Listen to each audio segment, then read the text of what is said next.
Welcome, sixth graders, to the 3D puzzle design notebook. For task number 1, you need to just do a quick review of the design notebook and the tasks you'll be doing. And then for task number 1, you have to look up the vocabulary, definitions, examples, pictures. Oh, the lights just shut off on me. I'm going to keep going. And then the essential question for this task is, how can expanding your vocabulary make you smarter? So for task number 1, we're going to be looking at that in your design notebook for the 3D puzzle. And you can see there are 6 total tasks that you're going to be doing throughout this project, and you can click just on the bookmark. That'll take you straight to the task you need. So for task number 1, it's just going to be looking at vocabulary words right down below here. And so there's process, constraint and criteria, dimensions, CAD, and so that's actually an acronym, capital C, capital A, capital D, justify, and deliverable. And so for each one of these, just like you've done before, come up with the definition, try to put it in your own words so that it makes sense to you. Don't just copy and paste from Google. Find a picture of that, an example, and non-example. So for process, let's go to process definition in Google.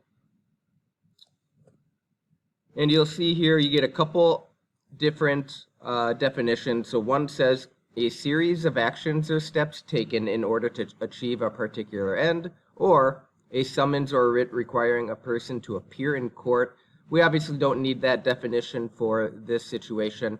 And so if I put this in my own words here, a series of actions or steps taken to get to the end. So I think that's pretty straightforward. You would put that in here, a series of actions or steps in order to get to the end result.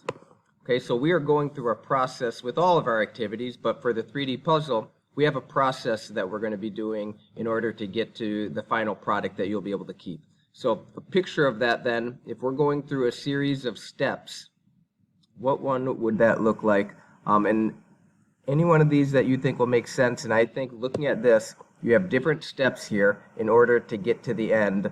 There's a check result, failure if you end up doing that. So this is just an example of a process. I'm going to copy that picture, put it in there, and the example that I'm just going to come up with, if you want to look up an example, obviously you can Google search it, process example.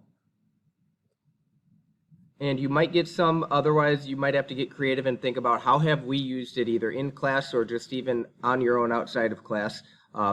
An example of process is the steps taken by somebody to clean a kitchen. So it is a process to do that. You certainly could use that example there. Otherwise, when I think of in 6th grade, you are going to go through a process to do the gumball machine. You have to do research, you have to do drawings and measuring before you can get to the cutting. So all of those are steps. So going through steps in order to build the gumball machine.